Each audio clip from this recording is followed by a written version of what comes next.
Right, let's start with a question. Who here is curious stroke nosy about people in general? Everybody. I'm going to put my hand up too. Curiosity stroke nosiness, I think, is what's led me to a career in HR all of these years. I'm Johal, as Ellie said. I'm Chief People Officer at a smart energy company called Callison.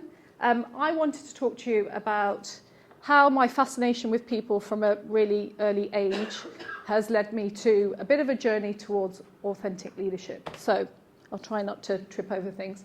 So where did it start then? Where did this fascination with people start? Well, I'm the youngest of five. We're born to first-generation immigrant parents from India. And whilst I had a safe and secure upbringing, I would definitely describe it as scrappy. The safe and secure came from the fact that my parents were first-generation immigrants, working really hard, doing whatever they could to have us survive. But scrappy, sometimes scrapping for food, place on the sofa, sometimes a bed, definitely attention. I learned early on, actually, in this very traditional Punjabi upbringing, that girls were less than, and boys were to be honoured, boys were to be bestowed with lots of attention, and we wanted more boys. We wanted less girls. And being one of four girls, that does something interesting for your mindset.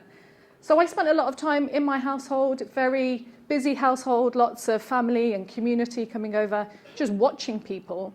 And it was fascinating to me, seeing some of the dynamics and the drama playing out, why people did the things they did.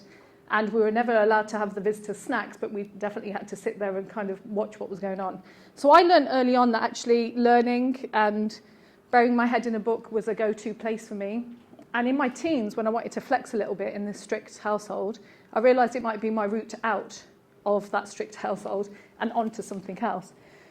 And so it worked. I got to the University of Sheffield at the age of 18, having completed my A-levels, and on A-level results day, hearing my mum and dad arguing for about 3 hours, my mum saying, no, she's not going away to university, she's going to run off with a white man, and my dad saying, no, she is going to university. And so I went. I'm the first of the whole extended family to go, and the first girl, even now, to have lived away. And I had a great time. Brown girl gone wild is probably a bit of an understatement. I had a really great time. But what I had in my head, of course, was this quid pro quo that my dad had kind of put himself out there with my mum and family and friends for me to go, and therefore I needed to get this great education that he'd given me the opportunity to get. So I graduated, I did well. 3 months before I graduated, I had a phone call from my dad saying that the dad of a family friend had asked for my hand in marriage for his son.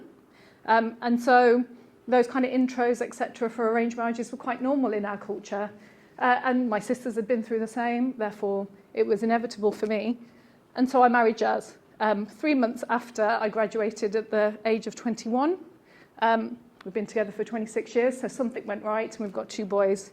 He's my best mate, and he's my biggest cheerleader, actually. So it all worked out, although probably sounds quite strange.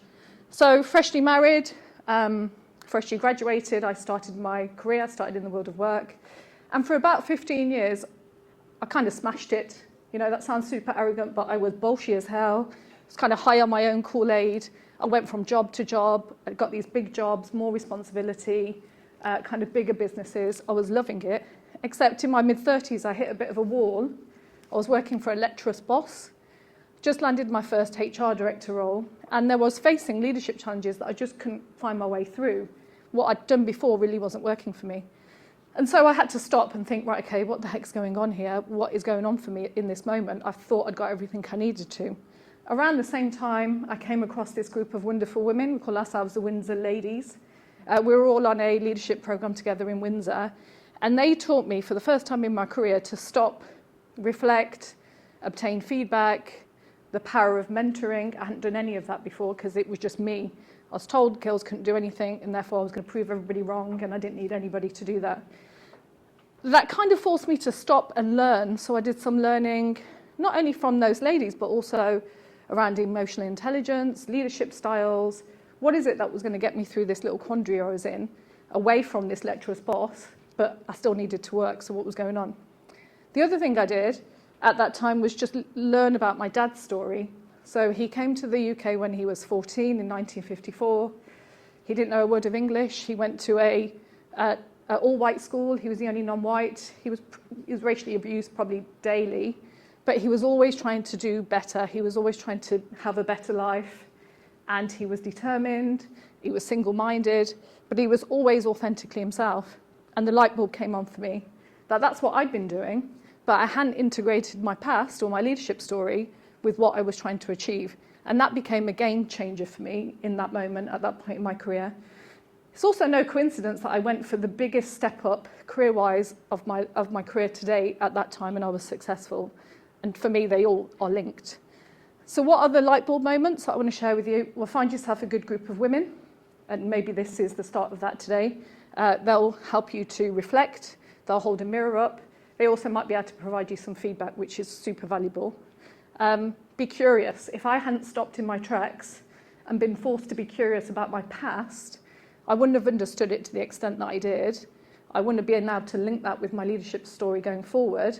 I also wouldn't have probably learned about emotional intelligence because I was just full of myself and I didn't think I needed to do any learning. It's actually made me a much more authentic, much more empathetic leader. And actually, as I keep going, and my advice to all of you would be, if you're at a stage in your career where you need to kind of work through what next or a plan, reflecting on your story and integrating it into who you are and how you lead and how you show up is probably the thing that is going to be the biggest game changer for you. So what has it meant for me? Well, I think I'm a tribute to my dad. In the Exco at Callison, I continue to be super curious about people. I'm probably the most authentic leader I've ever been, and I'm certainly continuing to be on this mission that women and girls can do anything, and we're certainly not less than. Thank you.